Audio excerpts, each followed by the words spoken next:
अस्सलाम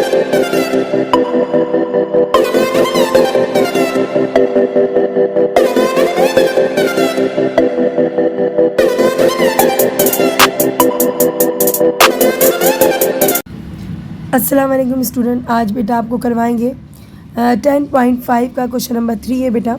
look at the figure 2 and answers the following questions. Diagram 1 हमने करी थी, इसी तरीके से डायग्राम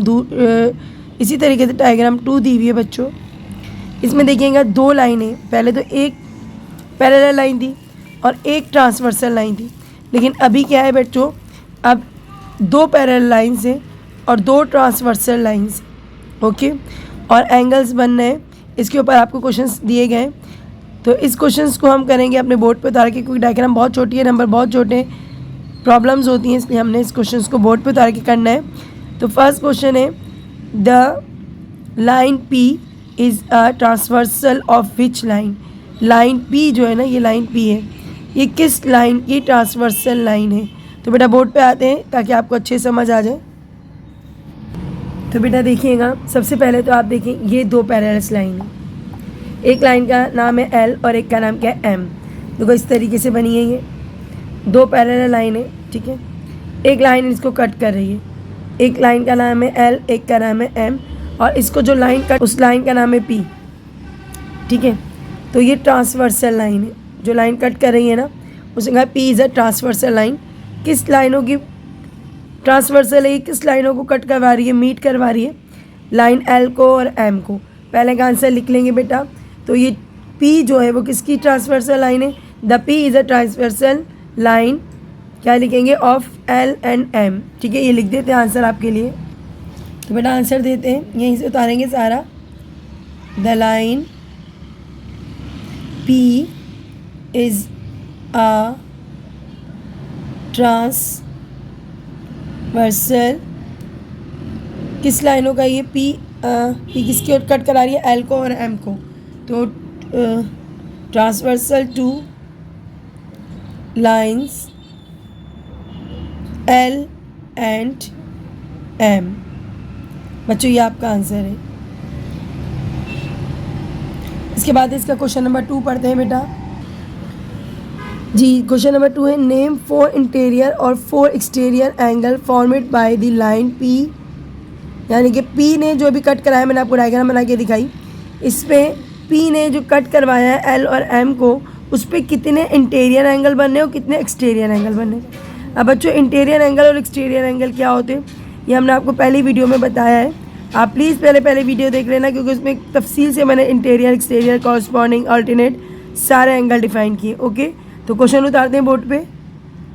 तो बेटा आप सबसे पहले क्वेश्चन में लिखा हुआ है 4 इंटीरियर और 4 एक्सटीरियर एंगल बताना है, लेकिन उस लाइन पे, ये तो दो लाइनें नजर आ रही है ना, एक तो ट्रांसवर्सल पी है, एक ट्रांसवर्सल क्यू है। अभी इसकी तरफ बिल्कुल भी नहीं देखना, अभी हम सिर्फ इस डायग्राम की तरफ है। तो मैं इसको पहले अलग कर लेती हूँ, उसके बाद आपको आसानी से एंगल बता दूंगी। मैंने इस डायग्राम को कर दिया बच्चों अलग, मैं इसकी तरफ नहीं देख रही, बिल्कुल भी नहीं देख रही, मैं सिर्फ इस लाइन को डिफाइन कर रही हूँ, ठीक है। मैं सिर्फ इसको डिफाइन कर रही हूँ। और उसने क्या बोला, एल और M, line L, line M, और ये लाइन है पी, ओके। कितने इंटीरियर है, कितने एक्सटीरियर है। अंदर क्या बनना है बच्चों, ये अंदर जो बनना है ना 1 2, और यहाँ पर अंदर बनना है, क्या बनना है बच्चों, 11 12। जो अंदर बनते हैं ना उसको इंटीरियर एंगल कहते हैं। तो 4 इंटीरियर एंगल हमारे पास कौन कौन से हैं, 1 2 11 12। तो इसको हम पहले लिख लेते हैं 4, पहले में लिखा हुआ है 4 इंटीरियर, साथ साथ लिखते भी जाएंगे ना ताकि आपको अच्छे से समझ आ जाए। इंटीरियर एंगल्स आर, बोलो बेटा, 1 एंगल 2, क्या लिखेंगे बेटा, एंगल 1 एंगल 2, सही है। उसके बाद क्या, एंड एंगल 11 एंगल 12, क्या लिखेंगे, एंगल 11 एंड एंगल 12। ये कौन से एंगल है, 4 इंटीरियर। अच्छा जी, अब बारी एक्सटीरियर एंगल। दूसरा क्या पूछा उसने, एक्सटीरियर एंगल। एक्सटीरियर एंगल जो बाहर बनते हैं, अब बाहर कौन से बनना है, एक तो बनना है 3, एक बनना है 4, एक बनना है 10 और एक बनना है 9, 9, 10। ओके, तो हम क्या लिखेंगे, एक्सटीरियर एंगल 4, सेकंड का आंसर क्या है 4, इसी का सेकंड पार्ट, पहले तो ये हो गया ना, अब इसकी बारी है ना। 4 एक्सटीरियर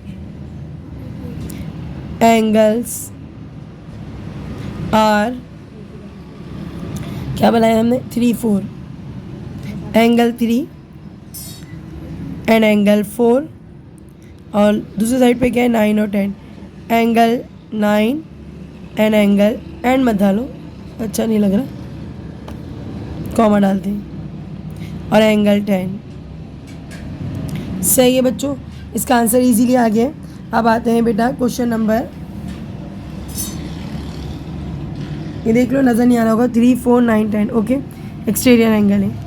अब आते हैं क्वेश्चन नंबर 3 की तरफ, इसी का क्वेश्चन 3 है, करवाते हैं आपको। क्वेश्चन नंबर 3 जो है वो ज़्यादा ध्यान देने वाला है। Line M is a transversal line of which lines. कहता है कि लाइन एम किसकी ट्रांसवर्सल लाइन है। ट्रांसवर्सल लाइन क्या होती है बच्चों, जो दो लाइनों को बीच में से क्या करती है, मीट करवाती है। ओके, यहाँ तक बात समझ में आ रही थी। अब आपको कि मिस एम तो ऐसे जा रही है, एम तो किसको मीट करवा रही है बेटा, ये 4 लाइनें आपको जो नज़र आ रही है ना, इनमें 2 ट्रांसवर्सल लाइन है। आपको कि मिस पी और क्यू है, नहीं, इसके अलावा भी है बेटा। अगर इस डायग्राम को हम ऐसे करके देखते हैं, फॉर एग्जांपल ये तो मैं कहती हूँ एल और एम की ट्रांसवर्सल लाइन क्या है पी, और मैं कहूँगी यहाँ पर अगर देखो तो एल और एम की ट्रांसवर्सल लाइन है क्यू, मैं यही कहूँगी ना। ये आपको कि मिस 2 ही ट्रांसवर्सल लाइन है, एक पी एक क्यू, नहीं 2 नहीं है बच्चों, ये 4 ट्रांसवर्सल लाइनें। आप कहेंगे मिस को कहाँ नज़र आ रही है, 4 नज़र आ रही है बेटा। अगर हम इस एंगल से देखें, अभी तो मैं यहाँ बैठ के देख रही हूँ ना, यहाँ पर मुझे पी और क्यू ट्रांसवर्सल नज़र आ रही है, लेकिन अगर मैं यहाँ बैठ के देखती हूँ, बल्कि मैं अपने कैमरे को यहाँ कर लेती हूँ। देखो बेटा, कैमरा मैंने इधर कर लिया, और कैमरा करने के बाद मुझे यहाँ नज़र आ रहा है बेटा, देखो अब ट्रांसवर्सल लाइन क्या बन गई एम, और क्या लाइन क्या बन गई पी और क्यू, लाइन क्या बन गई पी क्यू, और ट्रांसवर्सल लाइन बन गई बच्चों देख लो एम, और ट्रांसवर्सल लाइन बन गई बच्चों एल। समझ आ रही है, मैंने कैमरे को उल्टा करके यहाँ रख दिया है, हमने एंगल चेंज कर लिया, पोजीशन चेंज कर ली मैंने अपनी, तो मेरा एम और मेरा एल जो है ना, एम और एल, ये थोड़ा उल्टी हो गई डायग्राम, तो हमारा जो है पी और क्यू जो है ना, वो उसका ट्रांसवर्सल क्या बनना है एम। तो एम बच्चों, ये एम है 5 लग रहा होगा आपको, मैं इसको सीधा कर देती हूँ, एम बना देती हूँ। तो ये एम है ना, क्योंकि कैमरा उल्टा हुआ है, तो यहाँ एम जो है ना वो ट्रांसवर्सल लाइन है किसकी, पी की और क्यू की। अगर आपसे सवाल पूछा जा रहा है कि एम किसकी ट्रांसवर्सल लाइन है, आपको कि एम जो है ना वो पी और क्यू की क्या है, ट्रांसवर्सल लाइन है। अगर आपसे पूछा जाए कि एल किसकी ट्रांसवर्सल लाइन है, आपको कि ट्रांसवर्सल लाइन एल जो है ना वो भी पी और क्यू की। ओके बच्चों, आ जाओ, तो क्या लिखेंगे बेटा, लाइन एम, आंसर लिख रही हूँ मैं, line M is a transversal to, किसकी थी बच्चों, पी एंड क्यू की।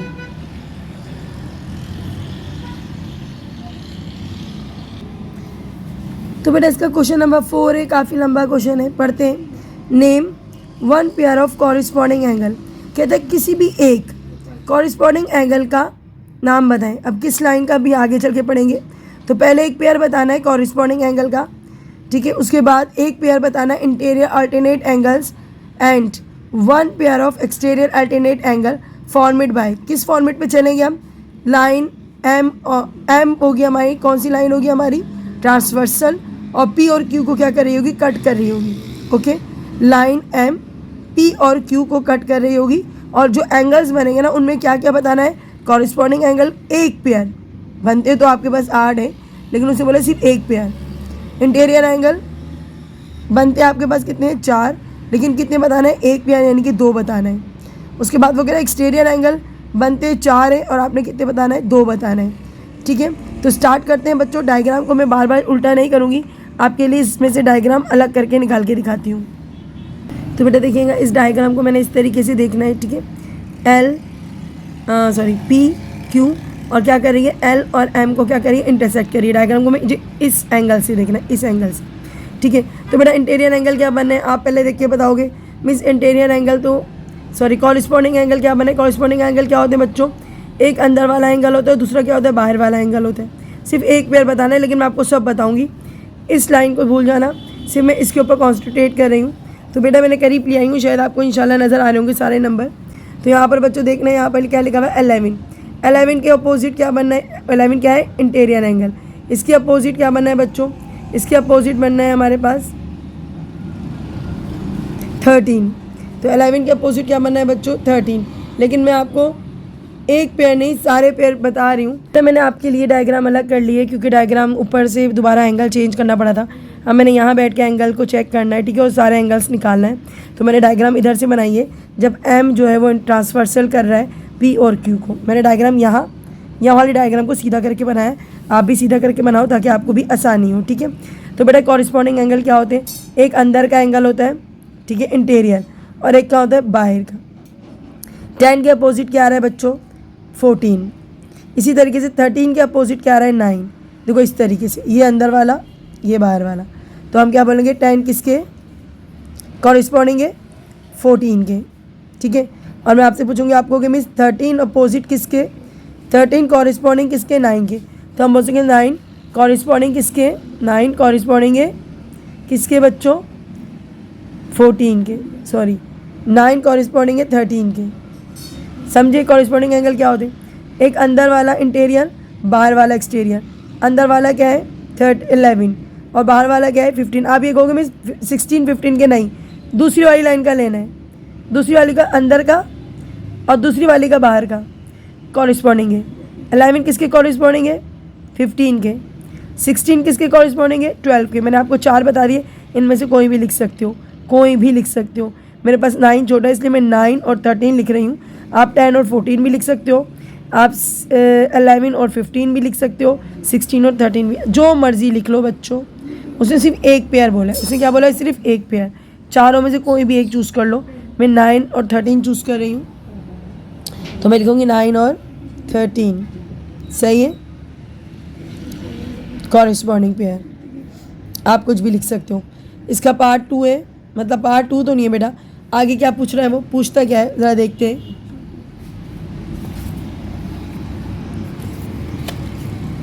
तो बेटा आगे वो पूछ रहा है आपसे 1 पेयर ऑफ इंटीरियर एंगल, एक पेयर बताओ इंटीरियर एंगल का। चलो आ जाओ, इंटीरियर एंगल भी बताते हैं, एक पेयर ऑफ इंटीरियर एंगल। तो बताते हैं कैसे लिख, पहले सवाल उतार लेते। तो बेटा यहाँ देखिएगा, सबसे पहले तो देखो इंटीरियर एंगल क्या होता है। इंटीरियर एंगल होते हैं 11 10 13 16, जो अंदर बनना है उसको कौन से एंगल करें इंटीरियर एंगल। ऑल्टरनेट माने एक छोड़ के दूसरा, कोई सा भी ले सकते हो, 11 10 13 14। तो 10 छोड़ो 11 ले लो, या तो मैं 10 और 16 लिख रही हूँ बच्चों, सही। अल्टरनेट मतलब क्या होता है एक छोड़ के बच्चों दूसरा। तो अल्टरनेट क्या एंगल क्या होते हैं, अंदर जो बने होते हैं उसको अल्टरनेट एंगल कहते हैं, सॉरी इंटीरियर एंगल कहते हैं। तो इसमें हमने क्रॉस कराया, तो क्रॉस करा के हमारे पास 10 के अपोजिट क्या आ रहा है, 10 के अपोजिट बच्चों क्या आ रहा है 16। तो हम लिख देंगे 10 और 16, ये हमारे अल्टरनेट क्या है, अल्टरनेट इंटीरियर एंगल है। इंटीरियर एंगल 4 है ना, 10 11 13 16। ऑल्टरनेट पे जाएगा 10 के अपोजिट 16, तो हम लिखेंगे 10 16 इज़ अल्टरनेट एंगल। और भी है बच्चों 11 और 13 भी है, आप कोई सा भी लिख सकते हो, आप 11 और 13 भी लिख सकते हो, आपकी मर्ज़ी है। अब 1 पेयर ऑफ एक्सटीरियर एंगल, इसी तरीके से एक्सटीरियर एंगल क्या है बच्चों 12 9 14 15, सही है। 9 के अपोजिट 15, 12 के अपोजिट 14, जो दिल चाहे कोई सा भी पेयर उतार लो। तो मैं पहले क्वेश्चन उतारती हूँ, 1 पेयर ऑफ क्या था exterior, pair of exterior angle बच्चों बाहर कौन कौन से बने 9 12 14 15। तो हमने क्या करना है एक पेयर बताना है एक्सटीरियर एंगल का, तो मैं बता रही हूँ 9 15, आप 12 और 14 भी लिख सकते हो, आपकी मर्ज़ी है। तो मैं क्या लिख रही हूँ बच्चों 9 और क्या है बच्चों 15। अब आपको कि मैं 9 और 14 लिख देती, नहीं अल्टरनेट बताना है, मैंने यहाँ लिखा नहीं अल्टरनेट होगा। सवाल पढ़ लेते हम पहले जी, अल्टरनेट सवाल थोड़ा सा उतारा नहीं मैंने। अल्टरनेट एक्सटीरियर एंगल, तो अल्टरनेट 15 9 के, अल्टरनेट किसके 15 9 के, 12 किसके 14 के। आपकी मर्ज़ी, आप 12, 14 भी लिख सकते हो बच्चों। आपका क्वेश्चन नंबर 4 फिनिश होता है। अब हमारा है लास्ट क्वेश्चन और आते हैं बच्चों लास्ट क्वेश्चन की तरफ। तो बेटा लास्ट क्वेश्चन देखिएगा, which reference to figure number 3 state the kinds of the following pairs angles. ये 2 लाइनें आपको दी गई हैं, इन पे एंगल्स बनना है। आपने बताया 1 और 3, ये जो पेयर बनना है 1 और 3 का, इसका नाम क्या होगा, 3 और 4 का नाम क्या होगा। अब के इन्होंने एंगल्स दे दिए, नाम आपने बताना है। पहले नाम दिए हुए थे, एंगल्स आपने बताने थे। तो अभी क्या करना है, आपको नाम दिए हुए इस पेयर को क्या कहते हैं, आपको बताना पड़ेगा इस पेयर को क्या कहते हैं। 5 क्वेश्चन से अभी करवाते हैं बच्चे जल्दी से आपको। तो बेटा फर्स्ट है 1 और 3। अब आपको कमी ये 1 और 3 एक ही लाइन में बनना है, बिल्कुल एक लाइन में बनना है। देखो अगर फॉर एग्जाम्पल हम देखें तो ये 1 और 3 बनना है, 1 और 3, ठीक है। अब बच्चों इस थोड़ा सा और समझ लो, एक चीज़ हमने बताई नहीं थी आपको, वर्टिकल्स एंगल। वर्टिकल्स एंगल बनते हैं बच्चों एक ही लाइन पे, यानी कि अगर 2 लाइनें, या ऐसी 2 लाइनें नहीं, अगर कोई लाइन एक दूसरे को क्रॉस कर रही है और बनने वाले जो 4 एंगल होते हैं ना, इनको वर्टिकल्स एंगल के क्या वर्टिकल एंगल कहते हैं। क्या कहते हैं बच्चों, वर्टिकल एंगल। तो मेरे पास जो है ये 1 किसकी, आपको बेटा अभी इंटीरियर एंगल बनते हैं, बिल्कुल बनते हैं, लेकिन जब एक लाइन जो क्रॉस कर रही होती है ना, ये 4 एंगल बनते हैं। मैंने दिखाया था ऊपर 4 एंगल यहाँ बनने हैं, 4 एंगल। जब 2 लाइनों पे 4 एंगल इसमें बनना है तो हम इन दोनों के अपोजिट को कहेंगे इंटीरियर, बाहर वालों को कहेंगे एक्सटीरियर। ये हमने बताई थी आपको बात, बिल्कुल सही बताई थी। लेकिन हम सिर्फ एक ही लाइन की बात कर रहे हैं, सिर्फ एक ही लाइन की बात कर रहे हैं, नीचे वाली को भूल जाओ। भूल गए तो ये लाइन ऐसी हो गई, इस पर 4 एंगल बनने, 1 के अपोजिट बनना है 3, 2 के अपोजिट बनना है 4। जब 1 के अपोजिट 3 बनना है, इस अपोजिट एंगल्स को कहेंगे वर्टिकल्स एंगल। जो 2 लाइनों पे बनते हैं, क्रॉस लाइन पे बनते हैं, उसको बोलते हैं वर्टिकल्स एंगल। तो पेयर ऑफ वर्टिकल्स एंगल 2 है, 1 3 का, 2 4 का। तो 1 और 3 is a verticals angle, pair of verticals angle. तो बेटा हमने लिख दिया है pairs of verticals angle. Okay बच्चों, अब बच्चों दूसरा क्वेश्चन क्या है इसका, 3 और 4। क्या है बच्चों, 3 और 4। ये भी बता देते हैं आपको बच्चों, 3 और 4 एक ही लाइन पे बनना है। ये 3 और ये 4 बिल्कुल एक स्ट्रेट लाइन पे बनना है बच्चों। आप सबको पता है जब कोई 2 एंगल मिलकर 180 डिग्री बनाते हैं उसको बोलते हैं सप्लीमेंट्री एंगल। क्या बोलते हैं बच्चों। अब आपको कभी यहाँ 180 डिग्री कहाँ से आ गया, बिल्कुल आ गया बेटा। 180 डिग्री अगर हमने डी देखा है तो डी पे जो है ना एक स्ट्रेट लाइन बनी हुई होती है, बीच में तो 90 होता है ना, एक स्ट्रेट लाइन बनी हुई होती है बच्चों। देखो ये स्ट्रेट लाइन इसी तरीके से बनी होती है ना। ये क्या एंगल बना रही है, 3 और 4 क्या बना रही है बच्चों, 180 का एरिया। क्या बना रही है बच्चों, 180 का। ऊपर का मिटा दो तो ये पूरा बन जाता है, 3 4 मिलकर बनाते हैं 180 डिग्री स्ट्रेट लाइन। और जब स्ट्रेट लाइन बनती है 3 और 4 मिलकर बनाती है एक स्ट्रेट लाइन, यानी कि 180 डिग्री। और 180 डिग्री के एंगल्स जब 2 एंगल प्लस होकर 180 डिग्री बनाते हैं बच्चों, याद करो लिख लो कहीं कि जब 2 एंगल्स मिलकर प्लस होकर 180 डिग्री बनाते हैं उसको बोलते हैं सप्लीमेंट्री एंगल। तो ये पेयर्स कौन से पेयर हैं, ये सप्लीमेंट्री एंगल के पेयर हैं। तो पूरा लिखेंगे बच्चों, पेयर ऑफ एडजस्ट कर रहे हैं ना, क्योंकि 90 डिग्री बीच में आ रहा है, जमा हो रहे हैं ना।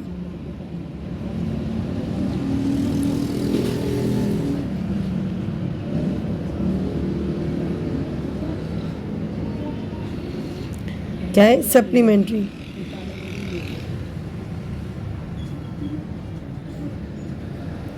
Supplementary angle.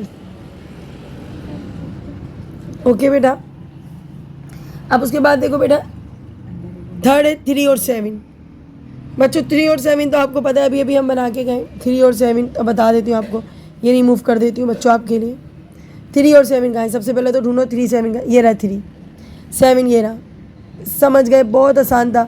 3 अंदर है, 7 बाहर वाला है। अंदर वाला जब बाहर वाले के साथ बनाता है एंगल तो क्या होता है बच्चों, कॉरिस्पॉन्डिंग एंगल। अंदर वाला बाहर वाले के साथ बनाता है, इसको क्या बोलते हैं, कॉरिस्पॉन्डिंग एंगल। तो पेयर ऑफ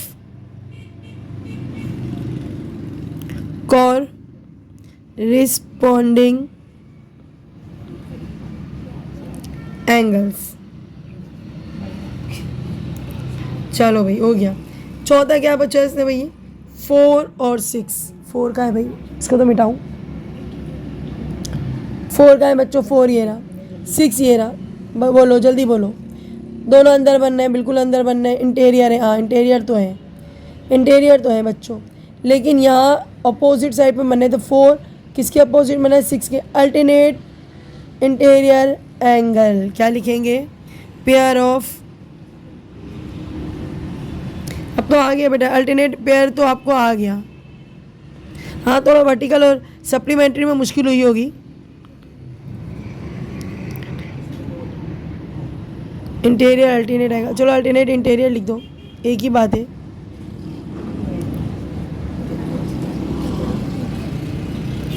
ओके, नजर नहीं आ रहा बेटा, देख लो क्या है?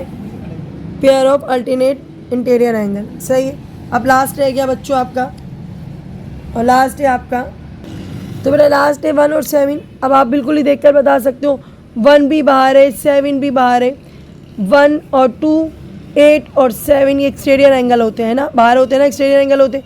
अगर 1 और 8 होते तो हम कहते एक्सटीरियर एंगल है, लेकिन 1 अपोजिट टू 7, 1 क्रॉस करवा रहा है, 1 ऐसे क्रॉस करवा रहा है, तो उसका मतलब अल्टरनेट करा रहा है। तो 1 और 7 is a alternate exterior angle. क्या लिखेंगे? 1 और 7 पेयर ऑफ अल्टरनेट, सही से लिख देते भाई, आखिरी है,